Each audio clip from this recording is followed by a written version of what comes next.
तो चलिए दोस्तों, सबसे पहला क्वेश्चन से हम लोग स्टार्ट करते हैं। सबसे पहला क्वेश्चन है आपका, जो दो संख्याओं का 996 है और उसका लॉसो जो है 1296 है, और एक संख्या आपको दिया गया है जो 864 है, तो दूसरी संख्या आपसे पूछा जा रहा है जो दूसरी संख्या क्या होगी। और ये क्वेश्चन कितना इंपॉर्टेंट है ये आप देख के अनुमान लगा सकते हो, जो एक ही क्वेश्चन को रेलवे के विभिन्न एग्जाम में कितने बार पूछा गया है, और आपके इस बार भी ग्रुप डी के एग्जाम में आने की पूरी संभावना है। इसीलिए वीडियो को आप पूरी देखिएगा और शांतिपूर्वक देखिएगा, और इसको जो है कॉपी में आप नोट कर लीजिएगा, ठीक है। तो चलिए दोस्तों, जैसा कि हम लोग सभी जानते हैं, बचपन से पढ़ते आ रहे हैं, जो पहली संख्या गुना दूसरी संख्या ये बराबर होता है एलसीएम गुना एचसीएफ के। यानी कि अगर दो संख्या का हम लघुत्तम निकालें और उन्हीं का महत्तम भी निकालें, तो लघुत्तम और महत्तम को जब गुना कर देंगे तो, और पहली और दूसरी संख्या को जब गुना कर देंगे तो वो बराबर हो जाती है, ठीक है। तो चलिए इसी पे जो है हम लोग बैठा लेते हैं। बार बार हमको ये सब काम नहीं करना पड़ता है, सिर्फ ध्यान में हम लोग को ये रखना पड़ेगा, लॉसो और मोसो और पहली संख्या और दूसरी संख्या, या तो आपको लॉसो मोसो दिया हुआ रहेगा एक साथ, और एक संख्या दिया हुआ रहेगा और दूसरी संख्या आपसे पूछ देगा, या तो दोनों संख्या दिया हुआ रहेगा, लॉसो मोसो में से कोई संख्या मतलब कोई चीज़ आपसे पूछ सकता है। तो इसके लिए आप क्या कीजिएगा, सबसे पहले अगर इसके अनुसार हम लोग बैठाएं तो आप लोग को क्या पूछा जा रहा है, दूसरी संख्या। अगर दूसरी संख्या निकाले हम लोग तो दूसरी संख्या को इस साइड रखते हैं, उसके बाद देखिए क्या होगा, एलसीएम गुना एचसीएफ बट्टा में आपको पहली संख्या, ये आपका फॉर्मूला निकल के आ जाता है, इस पे बैठा देंगे। तो इतना बार बार हम लोग को लिखना नहीं पड़ेगा। काहे नहीं लिखना पड़ेगा, देखिए एलसीएम गुना एचसीएफ है, तो एलसीएम एचसीएफ कितना दिया गया है, एचसीएफ उसका 96 है, और उसके बाद एलसीएम आपको 1296 है, और पहली संख्या आपको दिया गया है 864। बस इतना कर देना है। एलसीएम एचसीएफ दिया रहेगा तो पहली संख्या पूछेगा या तो दूसरी संख्या पूछेगा, या तो पहली और दूसरी संख्या दिया रहेगा तो एचसीएफ पूछेगा या तो एलसीएम पूछेगा। जो जिसमें से एक वैल्यू दिया गया हो उससे हम लोग भाग लगा देंगे, हम लोग का जो है आंसर बहुत जल्दी आ जाएगा। चलिए बाबू, अभी जो है इसको काटने का थोड़ा प्रयास करें। तो 12 से ये कट सकता है, जैसे 12 8 96 और 12 7 84, 12 दूना 24, ठीक है। उसके बाद 8 9 72 आप लोग भी बना के कमेंट करते रहिएगा। फिर अब ये 9 से अगर काटने की कोशिश करें तो 9 एकम 9, 9 3 12, 9 चौके 36, 9 चौके 36, यानी कि आपका जो है आंसर 144 हो जाएगा। यानी कि दूसरी संख्या जो है आपका 144 है। और ये 144 और 96 का जब आप लॉसो निकालिएगा तो आपको 1296 प्राप्त होगा, और इसका मोसो आपको 96 प्राप्त होगा। तो चलिए इस सवाल को यहीं पे ख़त्म करते हैं, और आगे जो है आगे वाली सवाल को देखते हैं, और इसको आप लोग बनाने का प्रयास कीजिएगा। सवाल आपके स्क्रीन पे आ गया होगा।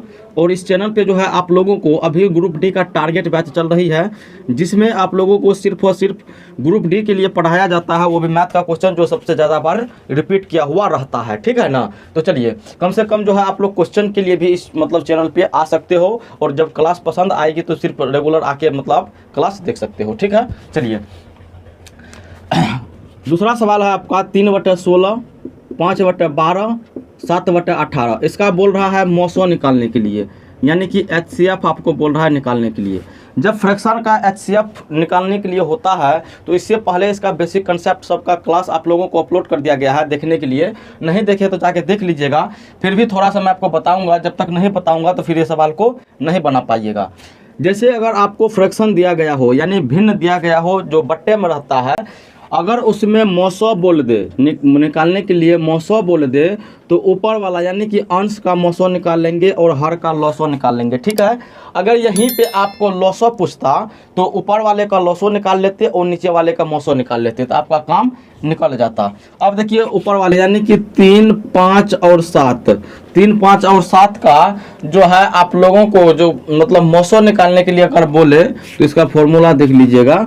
तो फॉर्मूला आपको इस प्रकार से होगा, अंश का और हर का लॉसो, ठीक है।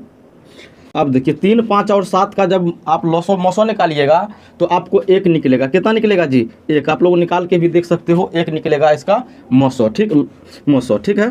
चलिए बट्टा, और जब इसका लॉसो निकालिएगा, इसका नहीं निकालना है, हर वाले का लॉसो निकालना है, यानी कि 16 12 और 18 का लॉसो हम लोगों को निकालना है। तो इसमें क्या हो सकता है, 18 5 90, 18 से 78 से, 18 7 26 से 18 18 44 से देखिए इसका जो है एलसीएम आपको 44 से 144 निकल जाएगा। कितना निकल जाएगा जी? 144। एक बार निकाल के आप लोग देख लीजिए। तो इसमें 4 से लगा लीजिए, 4 चौके 16, 4 तिया 12, उसके बाद 18। और इसमें किससे लगेगा? 2 से लगा लीजिए, 2 दूना 4, 3 2 में 18, फिर ये 3 से लगेगा, 2 1 3। ठीक है, अब चलिए गुना कर लीजिए।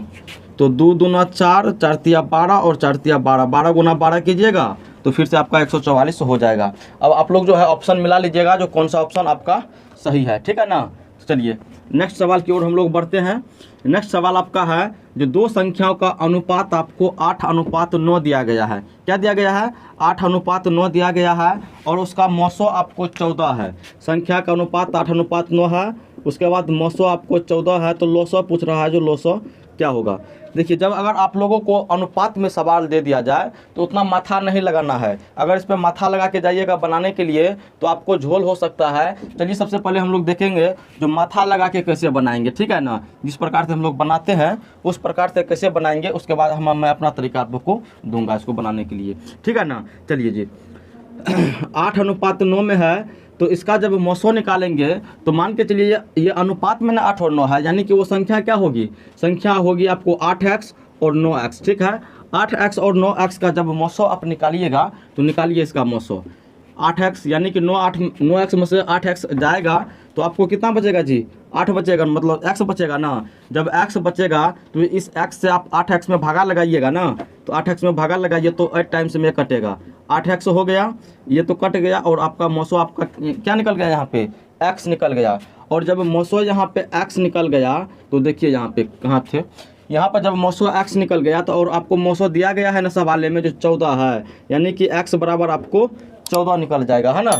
अब देखिए फॉर्मूला पे बैठाइए। अभी जो बताए थे आप लोग को फॉर्मूला कौन सा? पहली संख्या गुना दूसरी संख्या बट्टा लौसो गुना मौसो। ठीक है, यही ना बताए थे जी। अब संख्या का अनुपात देखिए 8x है, ये 8x संख्या है और 9x है। तो जब इसका हमको लौसो निकालना है, जब लौसो निकालिएगा तो पहली संख्या गुना दूसरी संख्या बट्टा में मौसो, यानी कि इसके नीचे में आप मौसो दीजिएगा। चलिए इसको मिटा लेते हैं। यहाँ से हम लोग को क्या निकालना है? लौसो निकालना है ना। देखिए पहली संख्या कितना है? पहली संख्या आपको 8x है, 8 गुना x का मान आपको 14 निकला है, फिर से गुना, फिर दूसरी संख्या देखिए, दूसरी संख्या आपको 9x है, यानी कि 9 गुना x की जगह पे 14 लिखिएगा, फिर बट्टा में मौसो। मौसो कितना है आपका जी? मौसो दिया गया है ना 14 है। कितना है मौसो? आपको 14 है। जब 14 से 14 ये काट दीजिए और उसके बाद फिर 8 9 72, 72 गुना 14 हो जाएगा, 72 गुना 14, तो 14 दूना 28 और उसके बाद कितना होगा? 14 7 98। ठीक है, अब इसको जोड़ लीजिए 8 8 2 10, 9 1 10 के 0 हासिल लेके, यानी कि 1008 हो जाएगा। ठीक है, अब देखिए इतना सारा काम करना पड़ा जो कि हम लोग को नहीं करना था। इतना काम नहीं करना था। अगर आप लोगों को रेशियो में दे दिया गया हो वैल्यू तो देखिए उसको किस प्रकार से आप हैंडल करते। ये x सब मानने का हम लोग को ज़रूरत भी नहीं। हमको पता है जो संख्या का अनुपात 8:9 है और उसका मौसो 14 है, तो हम ये क्या करेंगे? रेशियो में इसका जो है मौसो निकाल लेंगे रेशियो में, यानी कि 8 और 9 का जब रेशियो निकालेंगे, मतलब मौसो निकालेंगे तो 1 निकलेगा। कितना जी? रेशियो में मौसो 1 निकला है, लेकिन उसका असल मान कितना है? 14।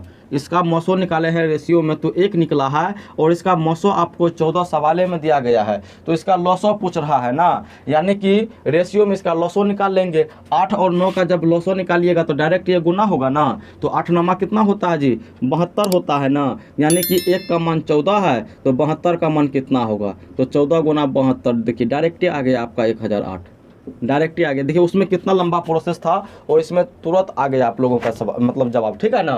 तो इस प्रकार से हम लोग को इस टाइप में सवाल जितना भी रहेगा उसको हैंडल करना है। ठीक है, चलिए अब जो है नेक्स्ट सवाल आप लोग के स्क्रीन पे आ गई होगी, उसको बनाइए और जब बन जाएगी तो उसको कमेंट कर दीजिएगा। ठीक है, चलिए बाबू सवाल है आपका, जो 200 तक कितनी संख्या है जो 2 और 3 से दोनों से विभाजित हो? यानी कि 200 तक में 1 से लेके 200 तक में आपको पूछ रहा है वैसा संख्या जो संख्या 2 से भी विभाजित हो और वो 3 से भी विभाजित हो। जब दो को वैल्यू यहाँ पे दिया गया है जो 2 से भी होना चाहिए और 3 से भी होना चाहिए, तो सबसे पहले 2 और 3 का जो है आप लोगों को एलसीएम निकालना पड़ जाएगा। क्या निकालिएगा? एलसीएम, यानी कि 2 और 3 का जब एलसीएम निकालिएगा तो आपको 6 निकलेगा। जब 6 निकलेगा तो 200 तक में पूछ रहा था, तो 200 में आप 6 से भागा लगा दीजिए। जब 6 से भागा लगाइएगा 200 में तो कितना होगा? छतरी के 18, 2 छतरी के 18। अब देखिए यहाँ पर शेष 2 बच रहा है। शेष को हम लोगों को नहीं लेना है, हम लोग को सिर्फ काम है किससे? भागफल से काम है। यानी कि 33 को संख्या ऐसा मिलेगा आपको 1 से लेकर 200 तक में, जो संख्या 2 से भी विभाजित हो जाएगा, 2 से भागा लगाएंगे तो 2 से भी कट जाएगा, और जब 3 से भी भागा लगाएंगे तो 3 से भी पूरी वो कट जाएगा। चलिए इस मतलब क्लास में इतना ही क्वेश्चन था, और इसी प्रकार के क्वेश्चन के लिए आप हमारे चैनल से जुड़ सकते हैं, चैनल को सब्सक्राइब कर सकते हैं। और जब तक आपका ग्रुप डी का एग्जाम नहीं हो जाती है, इसी प्रकार का क्लास आप लोगों को दिया जाएगा। और नीचे जो है डिस्क्रिप्शन में व्हाट्सएप ग्रुप और टेलीग्राम ग्रुप का लिंक है, आप लोग जो है जुड़ सकते हो। टेलीग्राम ग्रुप में आपको फ्री मतलब स्टडी मटेरियल मिल, ग्रुप डे का ही स्टूडेंट है तो आप लोग जो है आपस में भी कोई भी सवाल पे अगर अटक रहे हो तो आपस में उसको सुलझा सकते हो। तो चलिए इस वीडियो को यहीं पे ख़त्म करते हैं। धन्यवाद।